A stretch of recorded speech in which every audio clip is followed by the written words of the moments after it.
cell phones, I used to think, people talked about the dangers of cell phones. What, are they lunatics? What's wrong with a cell phone?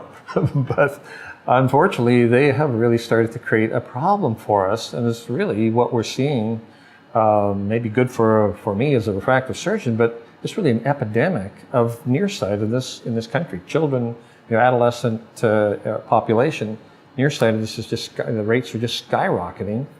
And the only obvious reason for it is the fact that all of our kids are looking at videos and games and whatnot, and it's all this near task business. If we look at populations, say in Asia, where cell phones have been around longer and even more pervasive, goodness, myopia is nearly 100% in the adolescent population. So there's clearly an environmental influence. And so what we're trying to, dialogue with patients now, or people in general, is take a break. Don't be looking at that cell phone all day long. And what the scientific data shows is that if we spend more time in brighter light, so what is that? It's sunlight, okay? Go outdoors, go hiking, go walking, skiing, water skiing, whatever it is.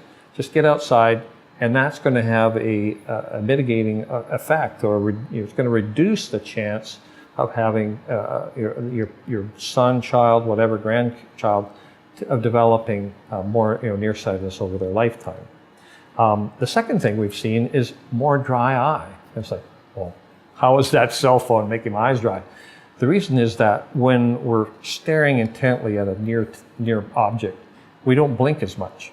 Well, what does that have to do with anything? Well, there's little glands that are at the base of the eyelash that produce an oil that lubricates the eye, makes the tear film more stable. That oil only gets expressed when we blink or close our eye. So the more we blink, the better the oil is coming into the eye. So when we blink half the time for 8 to 12 hours a day, over the number of months and years, that starts to build up. And so the glands, the oil starts to kind of become, static in there. Bacteria grow into there, they start munching away on that oil, turning into kind of a Crisco, so it's thick, won't come out. And pretty soon we have a situation where the gland just isn't producing the oil at all. And that creates the dry eye.